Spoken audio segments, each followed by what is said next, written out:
Mari kita kembali bersatu dalam doa. Bapa di dalam surga, persiapkanlah hati kami untuk kemudian mendengarkan firman Tuhan yang kami rindu. Untuk Tuhan sendiri yang berbicara kepada setiap dari kami. Berkati hamba-Mu untuk boleh menyampaikan satu tema yang sulit dan tidak mungkin disampaikan dengan tuntas oleh seorang mulut manusia. Tapi biarlah Roh-Mu yang kudus yang boleh menyempurnakan pesan ini dalam hati setiap dari kami. Di dalam nama Tuhan kami Yesus Kristus, kami berdoa dan kami bersyukur. Amin. Silakan duduk Bapak Ibu sekalian. Saya mengajak kita membaca secara bergantian dari Mazmur pasal 99. Mari kita membuka Alkitab, kita membaca Mazmur 99. Saya akan bacakan ayat pertama, Bapak Ibu ayat kedua dan bergantian sampai kemudian ayat ke-9 kita baca bersama-sama. Mazmur 99, Tuhan Raja yang Kudus. Tuhan itu Raja, maka bangsa-bangsa gemetar. Ia duduk di atas kerup-kerup, maka bumi goyang. Silakan. Tuhan itu maha besar di Sion, dan ia tinggi mengatasi segala bangsa. Biarlah mereka menyanyikan syukur bagi nama-Mu yang besar dan dahsyat. Kuduslah ia. Raja yang kuat, yang mencintai hukum, Engkaulah yang menegakkan kebenaran. Hukum dan keadilan di antara keturunan Yakub, Engkaulah yang melakukannya. Tinggikanlah Tuhan Allah kita dan sujudlah menyembah kepada tumpuan kakinya. Kuduslah ia. Musa dan Harun di antara imam-imamnya, dan Samuel di antara orang-orang yang menyerukan namanya. Mereka berseru kepada Tuhan dan ia menjawab mereka. Dalam tiang awan ia berbicara kepada mereka, mereka telah berpegang pada peringatan-peringatannya dan ketetapan yang diberikannya kepada mereka. Tuhan Allah kami, Engkau telah menjawab mereka. Engkau Allah yang mengampuni bagi mereka, tetapi yang membalas perbuatan-perbuatan mereka. Bersama-sama, tinggikanlah Tuhan Allah kita dan sujudlah menyembah di hadapan gunungnya yang kudus, sebab kuduslah Tuhan Allah kita. Demikian firman Tuhan. Bapak Ibu Saudara sekalian, kalau saudara membaca dari kitab yang tercetak LAI, maka saudara bisa melihat ada spasi antara ayat ke-5 dan ayat ke-6. Ya, karena beberapa penafsir akan membagi Mazmur ini dari ayat pertama sampai ayat ke-5 dan kemudian ayat ke-6 sampai ayat ke-9. Kenapa? Karena di situ ada dua ayat yang diulang, yaitu seperti ayat ke-5 dan ayat ke-9. Di mana sama-sama mengatakan, tinggikanlah Tuhan Allah kita, exalt our Lord, our God, dan sujudlah menyembah kepadanya. Ini menjadi seperti kalau pujian saudara sekalian, maka ada chorus yang diulang dan seringkali membagi sajak-sajak yang ada di dalam lagu tersebut. Maka kalau kita melihat dalam dua bagian ini, ayat pertama sampai ke-5 dan kemudian ke-6 sampai ke-9, kita juga bisa melihat ada 4 macam lokasi yang disebutkan di mana Tuhan itu bertahta dan kemudian Tuhan disembah. Seperti misalnya di ayat pertama dikatakan Tuhan itu duduk, ya, bertahta di atas kerup-kerup, between cherubim, ya, itu adalah sejenis malaikat kerubim. Di mana kemudian pada ayat ke-5 dikatakan panggilan bagi kita untuk sujud menyembah kepada tumpuan kakinya.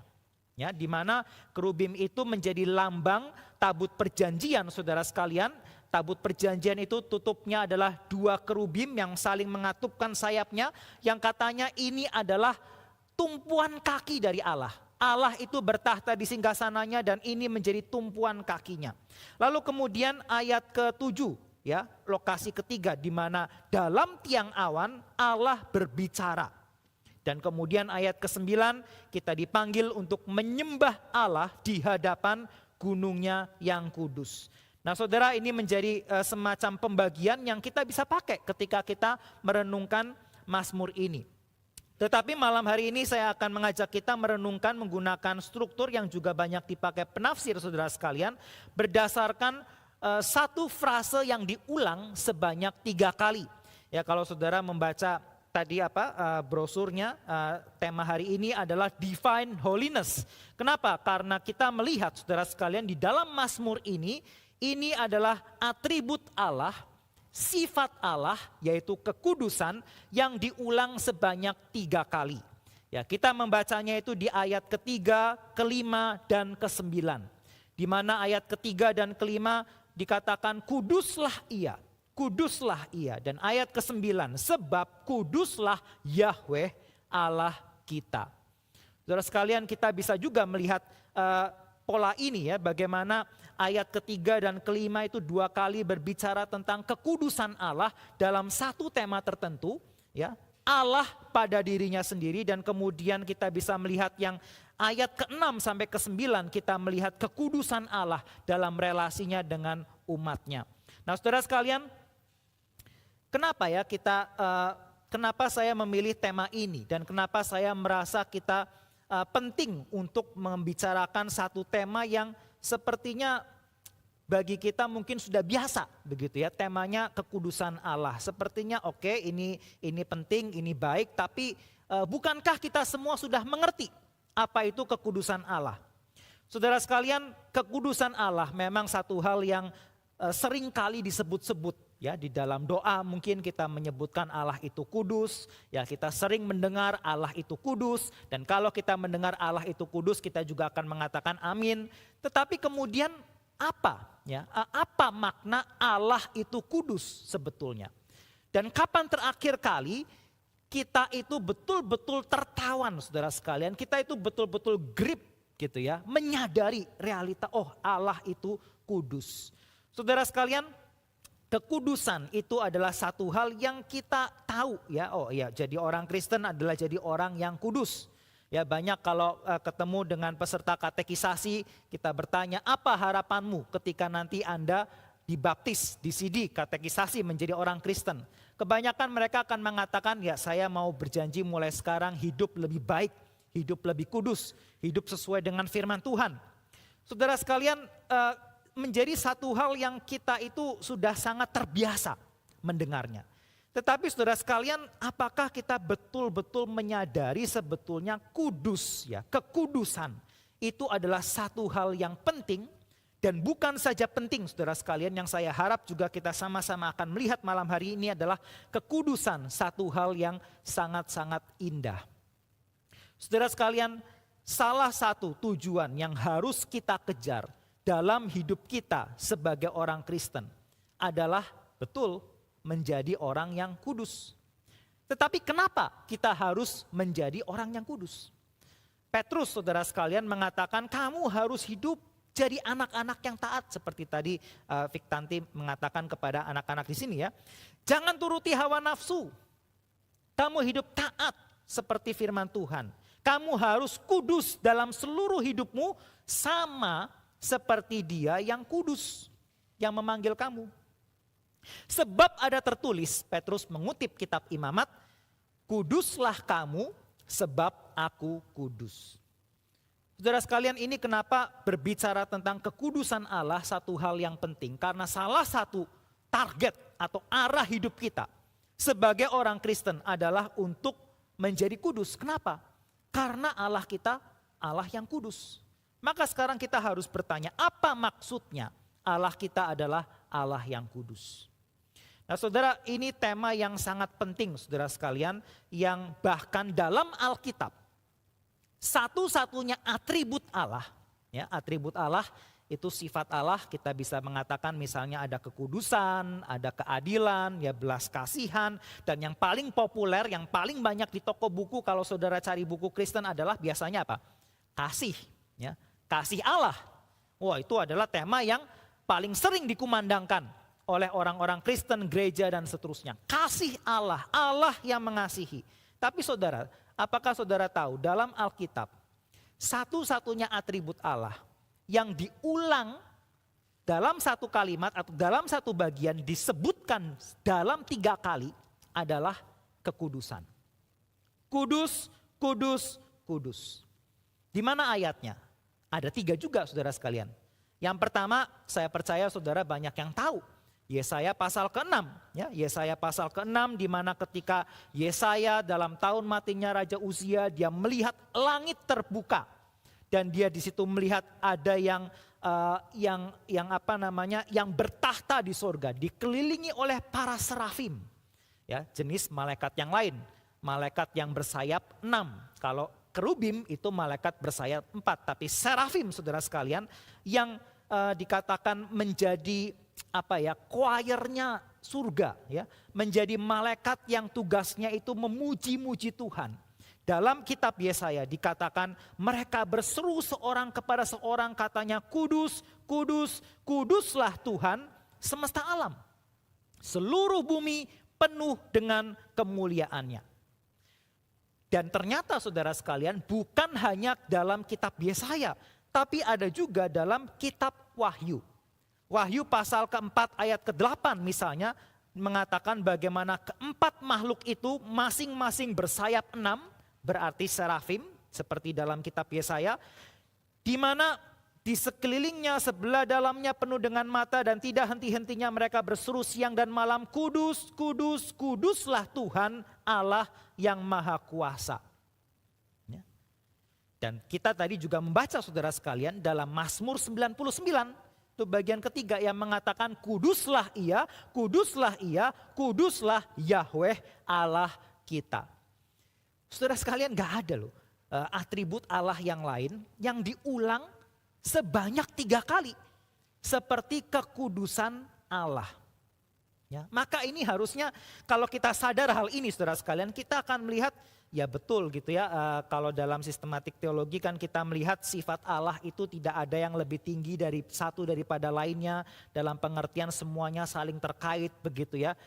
Tapi ada yang spesial, ada yang khusus di dalam kekudusan Allah, sehingga para teolog mengatakan ini menjadi sifat Allah yang mungkin kalau dikatakan paling mendasar ya adalah kekudusan. Kita tidak mungkin mengerti sifat Allah yang lain kalau kita tidak mengerti kekudusan Allah. Kita tidak bisa mengerti apa itu kasih Allah kalau kita tidak mengerti kasih kudus. Kita tidak bisa mengerti apa itu keadilan tanpa mengerti keadilan yang kudus. Dan semua sifat Allah yang lain saudara sekalian memiliki unsur kekudusan di dalamnya. Maka ini tema yang sangat penting, yang sayangnya mungkin zaman sekarang kurang populer. Ya. Kurang populer karena tadi yaitu kadang mungkin taken for granted. Kadang kita pikir kita sudah mengerti apa itu holiness sehingga kita jarang lagi merenungkan hal ini. Atau mungkin tidak lagi populer bukan saja karena sudah menjadi terlalu biasa saudara sekalian. Mungkin karena seringkali ini menjadi sifat Allah yang disalah mengerti. Disalah mengerti saudara sekalian. Kadang orang seperti tadi saya katakan mengkontraskan kekudusan Allah dengan kesucian Allah. Ada sekelompok orang Kristen yang satu mengatakan Allah itu mengasihi. Dia akan mengampuni dosa manusia apapun itu dosanya. Betul, satu sisi betul. Tapi ketika mereka mengatakan itu akhirnya mereka menimbulkan semacam culture ya, semacam budaya yang menganggap kekudusan Allah itu sesuatu yang bisa di-courting karena Allah mengasihi. Membuat kekudusan Allah menjadi seolah-olah itu tidak lagi terlalu penting karena Allah adalah kasih. Ya.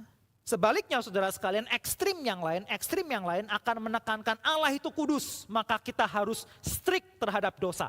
Ya. Kita harus tegas terhadap dosa, tidak ada kompromi dan seterusnya, sehingga akhirnya menimbulkan culture yang seolah-olah merupakan atau agak membuat kasih Allah atau belas kasihan Allah itu menjadi sesuatu yang semacam tersembunyi. Ya, tidak nampak di dalam culture komunitas itu. Nah saudara sekalian, seharusnya kekudusan Allah itu tidak kontras dengan yang namanya kasih Allah. Dan meskipun kekudusan itu memang mencakup ya ketegasan Allah terhadap dosa, tidak ada kompromi terhadap dosa, moralitas yang sempurna. Ternyata saudara sekalian, kekudusan Allah bukan sekedar bicara hal itu. Kekudusan Allah itu jauh lebih besar sekedar urusan dengan dosa, saudara sekalian. Nah ini yang hari ini saya mengajak kita untuk merenungkannya bersama-sama.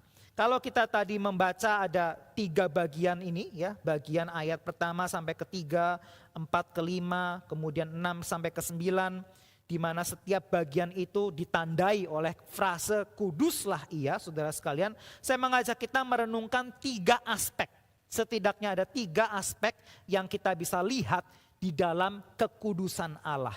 Dan saya harap ketika kita merenungkan ketiga aspek ini kita semakin bisa melihat kelimpahan diri Allah di dalam kekudusannya.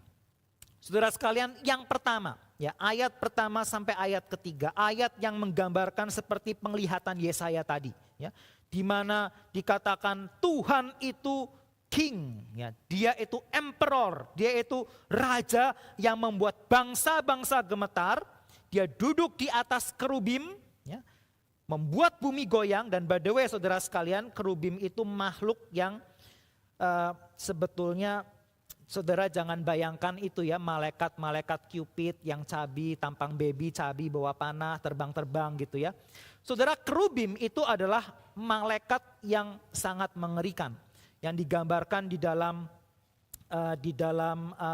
Yehezkiel ya kalau nggak salah ya, digambarkan itu Yehezkiel pasal pertama ketika dia melihat langit terbuka, melihat penampakan, dikatakan ini makhluk yang punya muka manusia, muka singa, muka lembu, muka raja wali, 4 muka saudara sekalian ya. Yang kakinya mengkilap seperti tembaga yang baru digosok, lurus dan punya 4 muka. Di mana Allah itu kemudian bertahta di atas mereka. Pemandangan yang tidak kemudian membuat Yehezkiel dan Yesaya ketika melihatnya, oh ternyata kekudusan Allah itu satu hal yang indah seperti seperti bling-bling begitu ya, seperti sinar terang yang kemudian sangat cantik, sangat indah. Saya rasa penampakan ini adalah penampakan yang lebih cenderung mengerikan saudara sekalian. Ya, penampakan yang mengerikan, penampakan yang dahsyat. Ya, dalam bahasa Indonesianya, di ayat ketiga dikatakan, biarlah mereka menyanyikan syukur bagi namamu yang besar, dahsyat, kuduslah ia. Besar, dahsyat menggambarkan kekudusan Allah. Tapi apa sih maksudnya besar, dahsyat? Saudara, dalam bahasa Inggris begitu ya, ada beberapa yang besar itu great ya, sesuatu yang luar biasa. Yang besar saudara sekalian. Tapi kata dahsyat saudara sekalian, kata dahsyat itu dalam terjemahan bahasa Inggrisnya beberapa menggunakan kata terrible. Terrible. Something yang great and terrible. Sesuatu yang besar dan mengerikan saudara sekalian. Dahsyat. Dan itu yang menjadikan Allah itu kudus.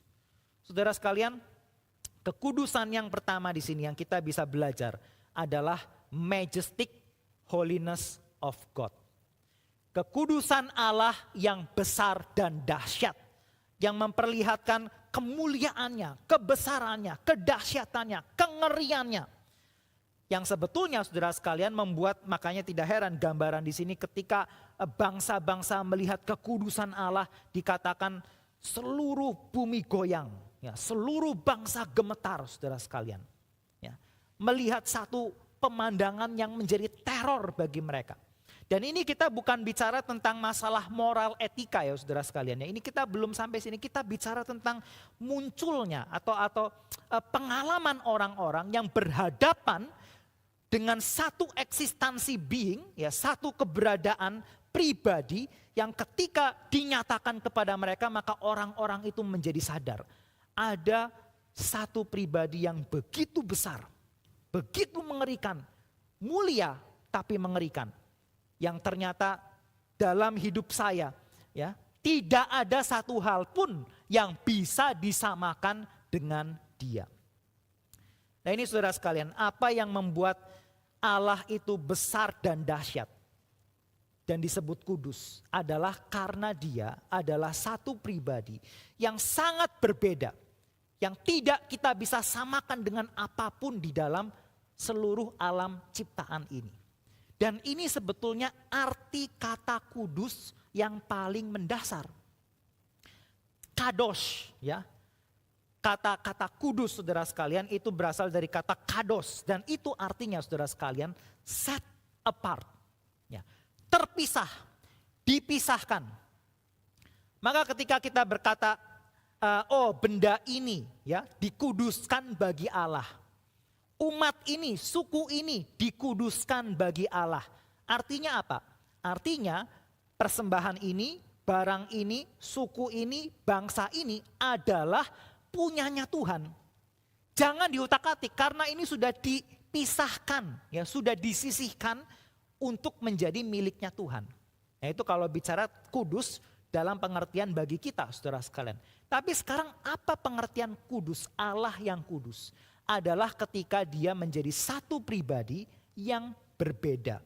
Dari segala ciptaan yang ada, dari segala hal yang kita bisa lihat, kita bisa temukan, kita bisa pikirkan saudara sekalian, dia adalah Allah yang berbeda.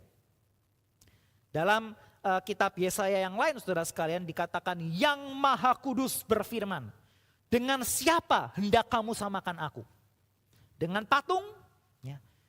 Dengan siapa kamu hendak samakan aku? Dengan Raja Babel? Bangsa-bangsa di dunia?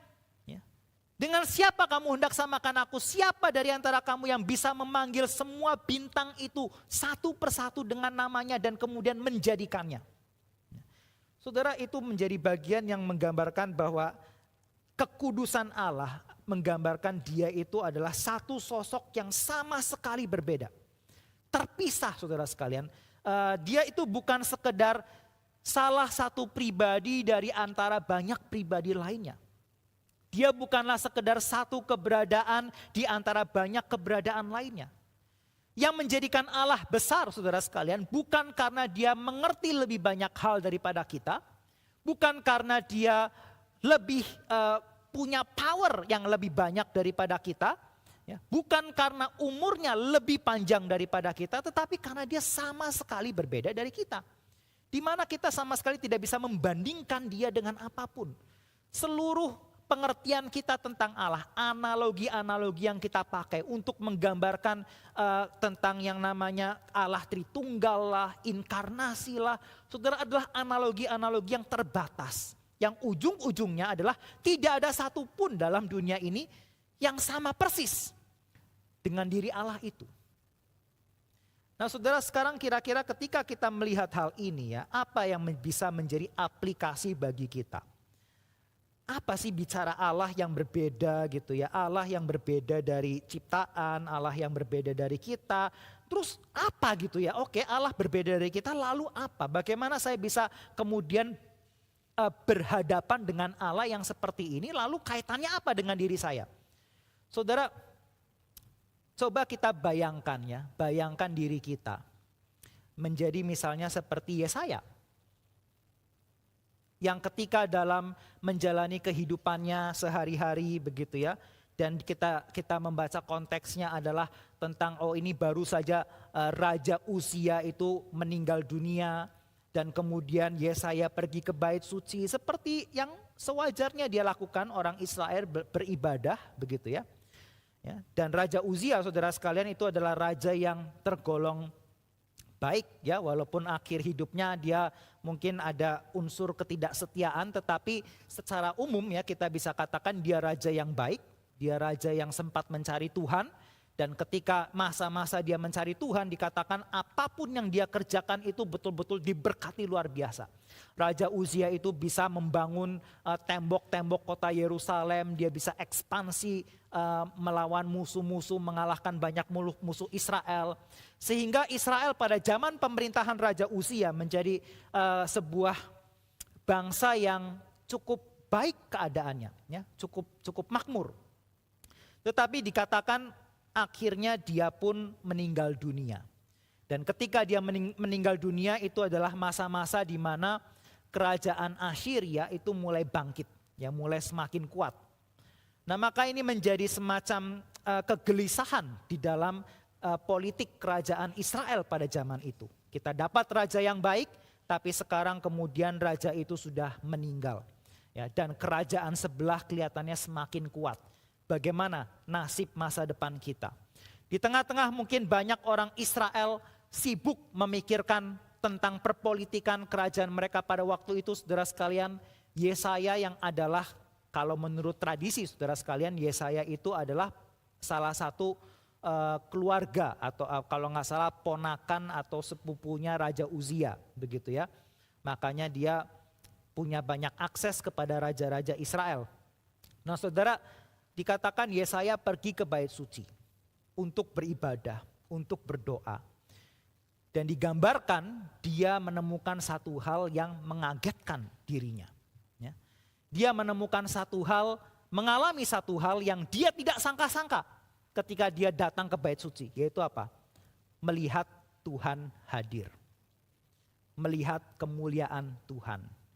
Ya, ada sedikit ironi ya, ketika kita melihat Yesaya atau kita ke gereja dan kita kemudian mengalami satu hal yang tidak disangka-sangka, yaitu apa? Allah hadir di tengah-tengah kita. Ya. Kenapa saudara sekalian? Karena seringkali ketika kita datang ke gereja mungkin kita nggak terlalu membayangkan akan berjumpa dengan satu pribadi yang seperti ini. Kita berdoa saudara sekalian, kita berdoa Tuhan hadir di tengah-tengah kami. Itu doa yang selalu saya panjatkan sebelum saya ikut ibadah atau bahkan berkhotbah, Tuhan hadir, berbicara. Tapi saudara, sadarkah kita apa yang kita minta ya, ketika kita mendoakan hal ini? Karena seringkali ini sekedar menjadi latah. Ya. Tuhan hadir. Tapi saudara, siapkah kita ketika Tuhan itu betul-betul hadir? Karena banyak dari kita saudara sekalian datang ke gereja beribadah seolah-olah ini hanyalah salah satu kegiatan daripada seluruh kegiatan kita yang lain dalam satu minggu. Apa saja kegiatan kita hari ini? Oh ya, saya bekerja, saya berolahraga, saya ikut ini, ikut itu, ya. Dan kemudian hari Minggu saya beribadah ke gereja. Seolah-olah hanyalah salah satu bagian dari hidup kita. Padahal kita lupa bahwa Allah yang kepadanya kita datang saat ini adalah Allah yang bukan sekedar salah satu dari seluruh hal yang ada dalam hidup kita. Maka saudara, ketika kita menyadari ini begitu ya, kalau ditanya apa sih artinya melihat kemuliaan Allah? Apa sih artinya melihat kekudusan Allah? Apakah kemudian kita dapat penglihatan begitu ya, langit terbuka, kita lihat hal mengerikan? Ya tentu nggak harus seperti itu, ya nggak harus seperti itu. Tapi apa itu jadinya akhirnya melihat the majestic holiness of God? Saudara, yaitu ketika kita sadar, ketika dalam belas kasihannya, anugerahnya, Tuhan menyatakan dirinya kepada kita dan membuat kita sadar, kita sedang berhadapan dengan satu pribadi yang tidak bisa disamakan dengan seluruh hal-hal kesibukan kita lain di dunia ini. Satu pribadi yang tidak bisa disamakan bahkan dengan segala kesulitan yang kita hadapi. Tidak bisa disamakan dengan segala sakit penyakit mungkin yang sedang menjadi pergumulan kita atau masalah pekerjaan, keuangan atau apapun itu. Dia adalah Allah yang totally different saudara sekalian. Dia Allah yang jauh lebih besar daripada semuanya itu. Ya. Ketika kita menyamakan Allah seolah-olah satu daripada segala macam hal yang menyibukkan diri kita, maka Allah seringkali cenderung menjadi yang kecil. Ya. Dia tidak bisa kelihatan, kita kadang nggak sadar bagaimana dia bekerja, kita nggak tahu bagaimana dia bekerja. Dan kita seolah-olah semua masalah, semua kesibukan, semua mungkin bukan saja hal negatif begitu ya, tapi hal-hal kesempatan positif yang Tuhan berikan kepada kita. Ada tender bisnis lah, ada kesempatan studi lah, itu seolah-olah mengokupai, memenuhi segala pikiran kita dan kita lupa bahwa hidup kita harusnya dijalankan di hadapan Allah yang jauh lebih besar daripada itu semua. Nah saudara, ketika kita tidak menyadari hal ini, ya, ketika kita tidak bisa melihat Allah yang lebih besar dan lebih penting dari semua hal ini, maka tidak heran kalau kita kemudian sulit untuk menerima aspek kekudusan Allah yang kedua, yaitu righteous holiness, ya, atau kekudusan keadilan Allah yang kudus. Ini adalah Kekudusan Allah yang tadi kita bicarakan di awal, yang berbicara tentang tuntutan moral, tentang hukum-hukum, perintah-perintah yang Tuhan ingin kita kerjakan, yang Tuhan ingin supaya kita dan anak-anak kita TAAT, kata Ibu Tanti tadi, ya, taat saudara sekalian. Nah saudara, tanpa kita melihat kebesaran Allah, kalau saudara kemudian diperhadapkan kepada statement, pernyataan, Allah itu raja, dia berhak memerintahkan kepadamu apa saja yang dia ingin perintahkan, dan dia berhak menuntut hidupmu seperti apa yang dia ingin mau. Ya. Maka saudara, sebagai manusia, sebagai natur manusia, ya, kita tentu akan bertanya, raja gitu ya, raja gitu. Dari mana, apa yang membuat dia berhak menuntut saya melakukan semuanya ini? Saudara, kalau orang zaman dulu tentu nggak kesulitan menerima hal ini. Tapi biasanya orang zaman dulu pun ketika mereka tunduk kepada seorang raja, maka tidak sedikit dari mereka yang tunduk. Kenapa? Ya karena raja yang berkuasa. Raja punya kekuatan. Ketika rakyat tidak taat, maka raja bisa langsung dengan mudahnya hukum mati, saudara sekalian. Ya. Maka banyak orang taat kepada raja ini karena mereka takut. Karena Tuhan itu besar. Karena raja itu kuat. Nah saudara, dalam hal ini juga ya, ketika kita sebetulnya nggak sadar Tuhan itu besar dan kuat seperti tadi, maka kita juga akan bertanya-tanya, kenapa? Ya. Kenapa saya harus taat kepada Dia? Dan ini yang seringkali membuat kita mengkompromikan standar kekudusan Allah. Saudara sekalian, kekudusan Allah itu menjadi seolah-olah hukum yang sifatnya abstrak, ya. Hukum yang sifatnya abstrak, sekedar peraturan boleh ini atau tidak boleh itu, ya. Yang kemudian kita akan mencoba cari loophole. Ya. Tuhan, saya tahu ini salah, tapi kalau saya melakukan ini nanti saya bisa melakukan lebih banyak hal yang baik lagi. Misalnya, ya. Tuhan, ya ini motivasinya salah sih Tuhan, tapi orang lain toh juga dapat berkat dari apa yang saya lakukan. Ya. Atau bahkan kita tanpa sadar seringkali dengan konyol seolah-olah memperlakukan hukum Tuhan itu satu hal yang kita bisa curi-curi untuk langgar ketika gak ada orang melihat. Di depan orang kita bertindak satu hal, di hadapan orang lain kita bertindak hal yang lain. Seolah-olah Tuhan tidak bisa melihat, padahal secara akal saudara sekalian kita tahu Tuhan bisa melihat. Tapi kok kadang ketika kita ada di tempat tersembunyi, ketika tidak ada orang bisa track apa yang kita lakukan, kita somehow lebih berani melakukan hal itu. Seolah-olah Allah tidak mengawasi, seolah-olah yang penting adalah saya berhadapan dengan satu hukum yang sepertinya saya bisa permainkan, saya bisa kelabui. Hukum Allah itu menjadi seperti semacam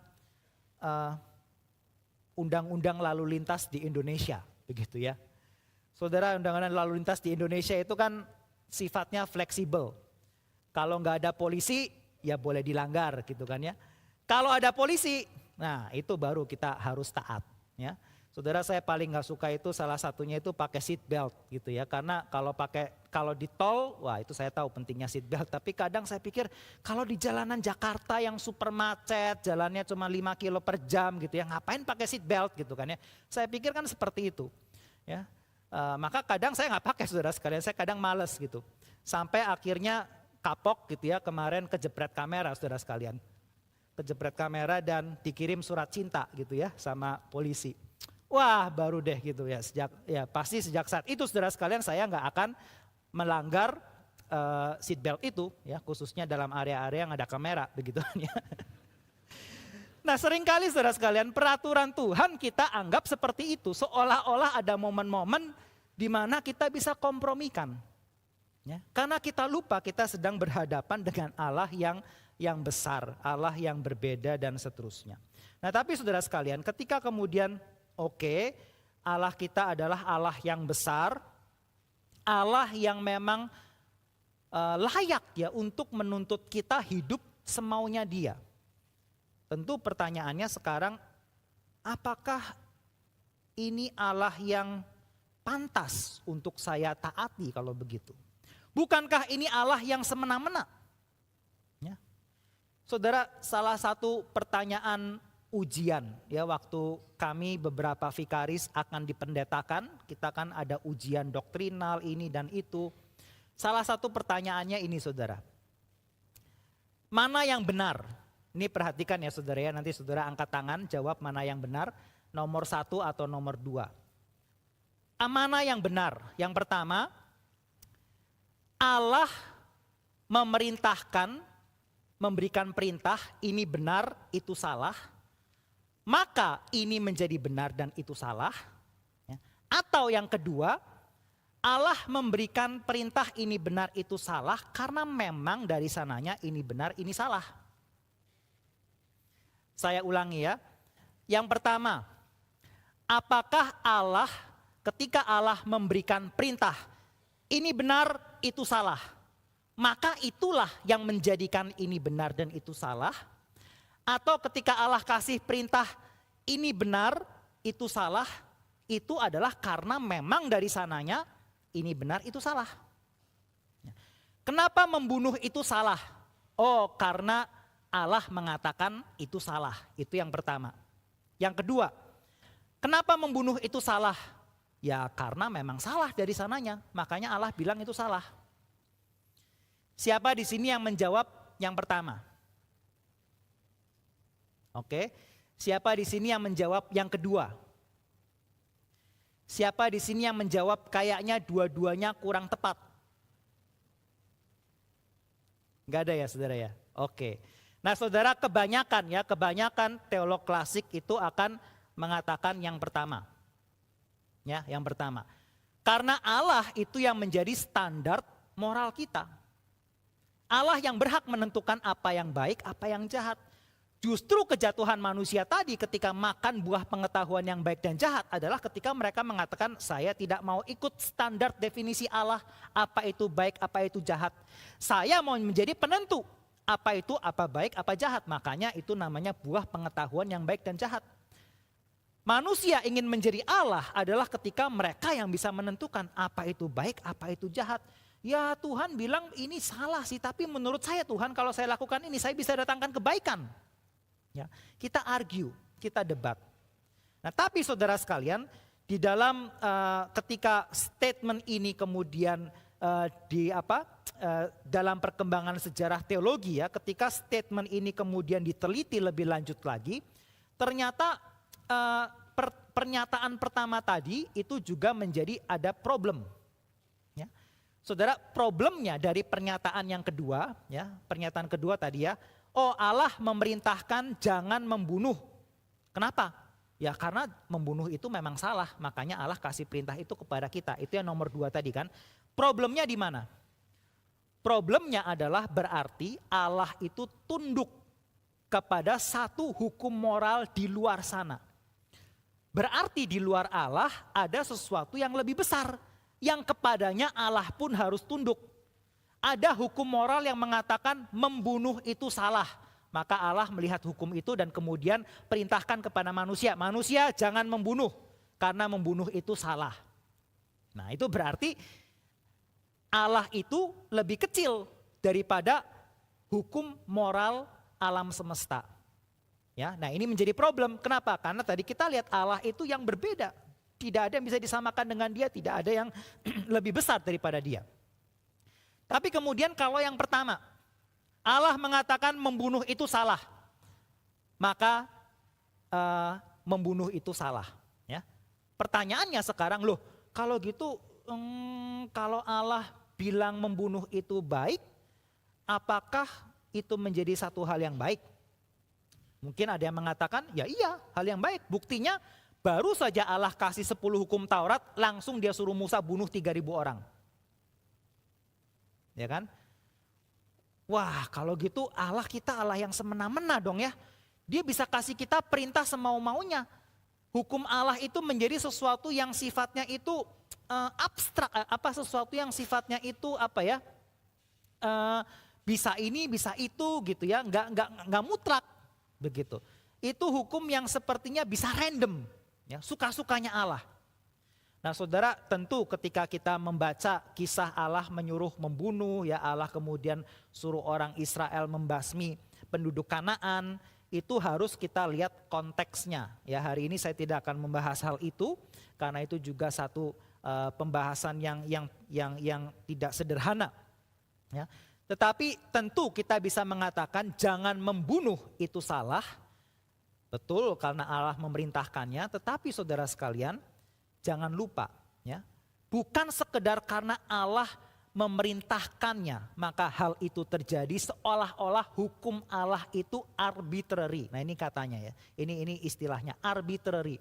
Arbitrary itu istilahnya apa ya, agak random gitu ya, semau-maunya Allah, bisa ini bisa itu. Saudara, Allah tidak memberikan hukum yang arbitrary. Ketika Allah memberikan hukum kepada manusia, betul itu menjadi standar moral kita, tetapi pada saat yang sama itu bukan hukum yang random begitu saja, bukan. Tapi hukum itu adalah cerminan diri Allah. Itu adalah cerminan sifat-sifat Allah, saudara sekalian. Ketika Allah memberikan perintah kepada bangsa Israel, makanya mereka kemudian tidak wah sekarang kita hidup lepas dari Firaun, kita sekarang hidup di bawah perintahnya Allah deh gitu ya. Dari satu hukum yang satu menjadi berubah hukum yang lain. Mereka nggak seperti itu. Tapi ketika Allah memberikan 10 hukum, dikatakan mereka berpesta selama berhari-hari. Mereka bersuka cita, kenapa? Karena itu adalah salah satu bentuk Allah mengikat dirinya dengan orang Israel dengan cara menyatakan dia ini Allah yang seperti apa. Dia ini Allah yang seperti apa. Allah menyatakan dirinya saudara sekalian lewat hukum-hukum yang dia berikan. Kita bisa mengenal seorang atasan di kantor begitu ya. Dari mana? Dari cara dia menyuruh kita memerintah ini dan itu. Dari cara dia menghandle karyawan-karyawannya. Bagaimana menyelesaikan sebuah masalah. Dari keputusan-keputusan yang dia ambil. Kita bisa mengenal ini bos seperti apa. Apakah bos yang sekedar mau cari aman atau bos yang berani pasang badan untuk karyawannya. Apakah bos yang lebih mementingkan profit atau mementingkan integritas. Nah saudara, ketika Allah memberikan hukum moralnya bagi umat, bagi kita. Bukan sekedar untuk bikin hidup kita susah. Bukan sekedar semau-maunya dia saudara sekalian. Tetapi karena dia ingin kasih tahu kepada kita. Ini loh, ini yang menjadi kesukaan hatiku. Ini yang menjadi menurut saya ini yang baik, apa yang jahat. Ini isi hati saya. Dan saya ingin kamu belajar hidup seperti ini karena kamu adalah gambar dan rupaku. Aku ingin engkau mengerti isi hatiku dan ini isi hatiku. Hidupi ini. Aku ingin engkau menjadi sama seperti aku. Kudus. Kenapa? Karena aku kudus.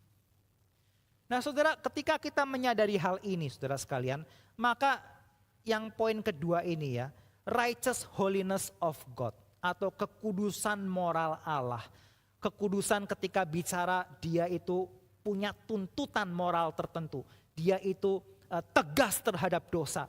Saudara, ini bukan sekedar gambaran apa yang dalam pikiran banyak orang ketika mereka memilih suatu agama. Oh saya mau agama ini hidup dengan peraturan ini. Kalau Muslim tidak boleh makan ini dan itu. Kalau Kristen tidak boleh ini dan itu. Kalau Hindu tidak boleh ini dan itu. Bukan sekedar set of rules saudara sekalian. Kekristenan bukan sekedar agama. Tapi ketika kita hidup sebagai orang Kristen. Kita hidup sesuai dengan hukum-hukum firman Tuhan. Itu bukan sekedar to-do list. Tapi kita sedang hidup dalam relasi dengan Allah. Kita hidup belajar menyenangi apa yang dia senangi. Membenci apa yang dia benci. Kita belajar hidup punya karakter seperti Bapa kita. Punya karakter seperti kakak sulung kita yaitu Tuhan Yesus. Kita sedang dibentuk saudara sekalian untuk semakin hari semakin serupa dengan dia. Supaya ketika orang melihat kehidupan kita, mereka boleh melihat Tuhan macam apa yang kita sembah. Maka saudara jangan pikir ketika kita jadi orang Kristen ya, kebanyakan kita terlalu sibuk dengan bertanya Apakah saya boleh ini, apakah saya tidak boleh itu. Tentu itu hal yang kita boleh gumulkan. Tapi jangan kerjakan itu dengan satu attitude seolah-olah kekristenan itu hanyalah set of rules. Bukan, saudara sekalian. Kekristenan adalah urusan relasi dengan Tuhan kita. Kekristenan adalah proses pembentukan. Bagaimana kita semakin hari semakin kudus, dibentuk semakin serupa dengan satu pribadi yang set apart, yang terpisah dari dunia ini. Kita dipanggil ketika kita berhadapan dengan Allah yang kudus, Allah yang set apart, yang terpisah, yang berbeda dari dunia ini. Maka kita juga dipanggil, saudara sekalian, untuk memisahkan diri kita dari dunia ini. Untuk hidup secara berbeda dari apa yang bukan dari Tuhan. Nah, saudara, ini adalah satu panggilan ya, satu panggilan bagi setiap kita yang menyadari kekudusan Allah. Nah, sayangnya saudara sekalian, ketika kita menyadari kekudusan Allah itu berarti Allah itu besar, majestic. Ya. Tapi juga yang kedua, dia adalah Allah yang righteous. Ya. Yang tadi di ayat keempat dan kelima. Ya. Allah yang mencintai hukum. Allah yang menegakkan kebenaran. Ya. Saudara, ketika kita menyadari hal ini, dan kita berhadapan dengan Allah yang seperti ini, maka respons kita hanyalah seperti Yesaya. Cilaka aku binasa. Ya, cilaka aku binasa. Saudara, ketika kita menyadari betapa besarnya Allah dan tuntutannya yang sangat berbeda dari dunia ini, dan kita melihat hidup kita yang ternyata sangat banyak dengan mirip seperti dunia ini, maka kita hanya bisa mengatakan seperti Yesaya, semua perbuatan baikku, ya, semua yang menurut dunia aku itu berbuat baik, itu tuh seperti kain kotor. Dan kain kotor ini bukan sekedar kain yang buat ngelap meja makan, saudara sekalian, ya, bukan sekedar kain yang dipakai buat ngebersihin mobil begitu ya. Tapi kain kotor di sini adalah kain pembalut. Untuk wanita. Semua perbuatan baikku, kata Yesaya, itu seperti kain yang najis ini. Yesaya mengatakan, karena ketika dia berhadapan dengan pribadi yang begitu berbeda, pribadi yang begitu punya kesempurnaan moral, tuntutan moral yang begitu sempurna, maka dia mengatakan, aku binasa. Aku binasa. Nah, saudara, untuk yang kedua ini tentu kita belajar untuk merenungkan gitu ya, merefleksikan kapan ya terakhir kali kita merasakan seperti ini. Bukan saja melihat saya hidup di hadapan satu pribadi yang gak bisa disamakan dengan segala macam kesibukan ambisi saya di dunia, tapi juga kemudian kita sadar ketika saya berhadapan dengan pribadi ini berarti saya dituntut sesuatu.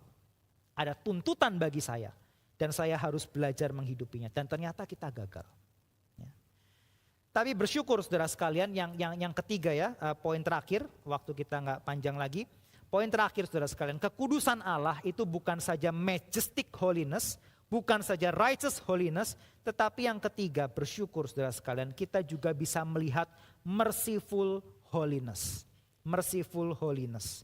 Di ayat ke-6 kita membaca bagaimana Musa, Harun, ya, Samuel dikatakan mereka ini orang-orang yang berseru kepada Tuhan dan ia menjawab mereka. Dalam tiang awan Allah berbicara kepada mereka. Saudara, dalam tiang awan, kenapa gak disebut dalam tiang api? Bukankah Allah memimpin bangsa Israel dalam tiang awan dan tiang api? Nah saudara, saya rasa ini karena bukan sedang berbicara tentang perjalanan Israel di padang gurun secara umum, tetapi berbicara tentang momen-momen tertentu dalam kisah Israel. Yaitu misalnya apa? Ketika orang Israel berdosa dan Allah mengatakan aku akan membinasakan mereka. Maka dikatakan Musa masuk ke kemah suci dan dia berdoa di hadapan Tuhan. Dan tiang awan itu diam di kemah suci. Musa berdoa. Musa memanggil nama Tuhan dan dikatakan Tuhan menjawab dia. Saudara, ini adalah momen-momen di mana umat Tuhan menyadari mereka pun gak sanggup untuk memenuhi standar kekudusan Allah. Maka satu-satunya cara mereka hanya bisa berseru, cilaka aku, binasa aku, tapi juga Tuhan berbelas kasihanlah. Bukankah kami ini umat-Mu? Engkau membawa kami keluar masa hanya untuk dibinasakan. Jangan biarkan kemuliaan-Mu tercoreng karena hal ini, Musa mengatakan. Dan saudara, di sini dikatakan Tuhan kita adalah Tuhan yang juga akhirnya mengampuni mereka, tapi juga membalas perbuatan-perbuatan mereka. Ada yang menarik saudara sekalian, bicara tentang kekudusan Allah. Di satu sisi betul, bicara tentang kesempurnaan, tuntutan etika yang sempurna, yang tidak bisa dikompromikan itu. Tetapi kalau kita membaca banyak bagian Alkitab yang lain, bicara tentang kekudusan Allah. Itu berbicara tentang Allah yang berbeda, Allah yang sempurna, tapi juga Allah yang diam di tengah-tengah umatnya. Salah satu kitab yang paling banyak menggunakan kata kudus adalah kitab Imamat. Bagian yang bicara tentang perkakas-perkakas bait suci. Benda ini kudus, benda itu kudus. Ya. Ini adalah bagian kudus, ini ruang maha kudus. Tetapi kemah suci itu apa? Kemah suci adalah tempat di mana Allah yang otherworldly itu, Allah yang totally berbeda itu, datang dan diam di tengah-tengah umatnya yang berdosa.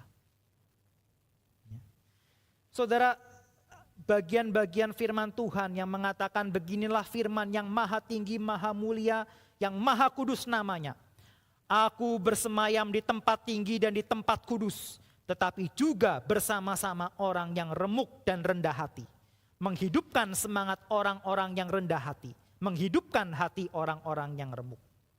Hosea pasal ke-11 mengatakan, masa aku membiarkan engkau Efraim, masa aku menyerahkan engkau Israel, membiarkan engkau seperti Atma dan seterusnya. Ayat ke-9, aku tidak akan melaksanakan murkaku yang menyala-nyala, tidak akan membinasakan Efraim kembali, sebab aku ini Allah dan bukan manusia. Aku beda dari manusia. Aku adalah yang kudus di tengah-tengahmu dan aku tidak datang untuk menghanguskan. Saudara, majestic holiness of God bicara tentang perbedaan antara Allah pencipta dengan manusia yang adalah ciptaan. Righteous holiness of God bicara tentang perbedaan antara Allah yang sempurna dengan manusia yang berdosa.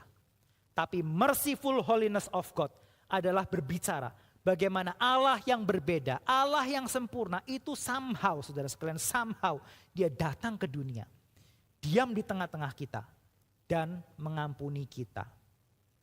Saudara sekalian, dan hal ini ya hanya kita lihat akhirnya, ujung-ujungnya bagaimana kekudusan Allah ini, 3 aspek kekudusan Allah ini semuanya digenapi dalam satu peristiwa, penyalipan.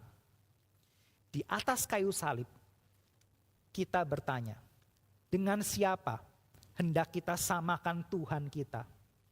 Allah yang bisa saja memanggil 1 legion malaikat, tetapi dia menahan mulutnya.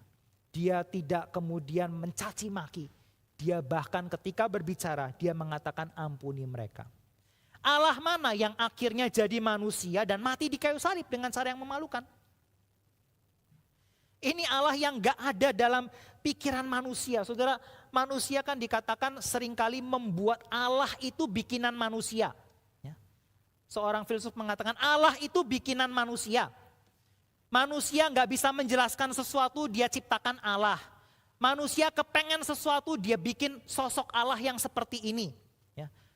Manusia merasa kosong, dia bikin Allah yang sepertinya memberikan tujuan hidup. Manusia kurang dikasihi, dia membuat gambaran Allah yang mengasihi. Saudara sekalian, tapi mana ada sih manusia yang bikin gambaran Allah seperti ini? Allah yang berkuasa, tapi mati konyol di kayu salib.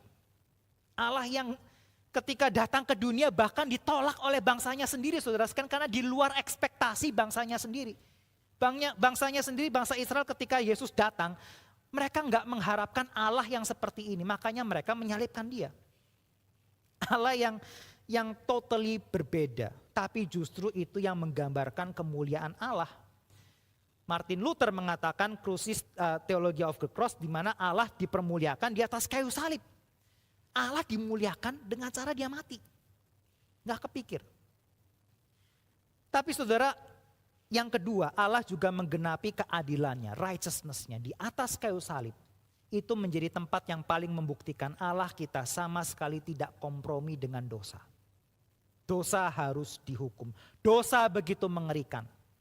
Tidak bisa mengatakan Allah mengasihi seolah-olah dosa itu kemudian tutup mata hilang. Tidak, dosa akhirnya begitu mengerikannya dosa sampai akhirnya dia mati di kayu salib. Tapi juga yang ketiga, dia menyatakan belas kasihannya.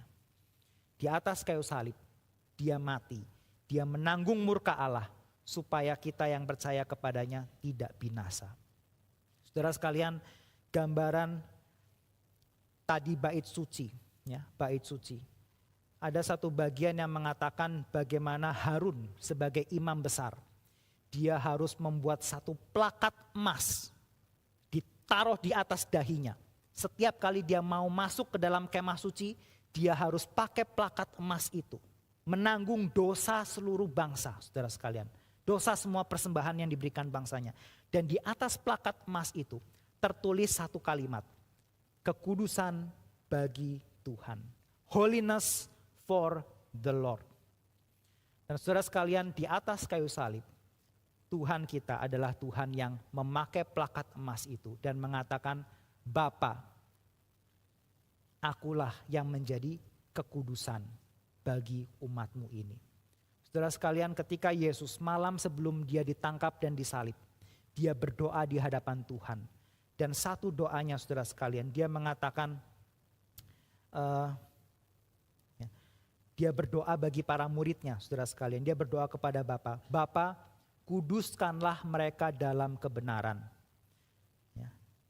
Lalu ayat ke-19, aku menguduskan diriku bagi mereka, supaya mereka pun dikuduskan dalam kebenaran. Saudara sekalian, salah satu tujuan Tuhan Yesus datang ke dunia, mau menanggung semua hal yang begitu mengerikan, adalah supaya demi kita dikuduskan. Dia hidup kudus, dia hidup taat. Untuk apa? Untuk akhirnya di atas kayu salib, dia bisa mengenakan plakat kudus bagi Tuhan. Tapi dia menanggung semua dosa kita. Sehingga akhirnya bagi kitalah kekudusan itu diberikan. Biarlah ini saudara sekalian memotivasi kita.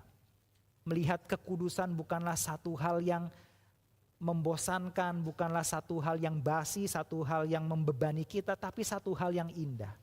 Bagi Yesus kekudusan kita itu satu hal yang dia perjuangkan sedemikian. Maka bukankah seharusnya lebih lagi kita yang telah mengalami semuanya ini, menerima semua berkat Tuhan, juga memperjuangkan kekudusan kita di hadapan Tuhan. Mari kita bersatu dalam doa.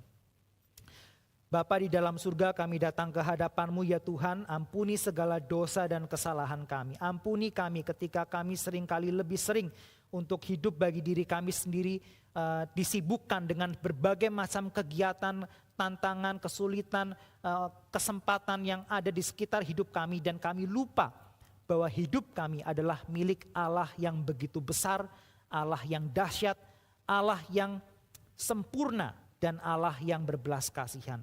Ajar kami ya Tuhan untuk hidup senantiasa menyenangkan hati Tuhan. Ajar kami untuk hidup kudus di hadapan Tuhan hari demi hari. Sehingga ketika orang lain melihat hidup kami, mereka juga boleh melihat kebesaran, keindahan, kemuliaan Allah yang kami sembah. Di dalam nama Tuhan kami Yesus Kristus kami berdoa. Amin.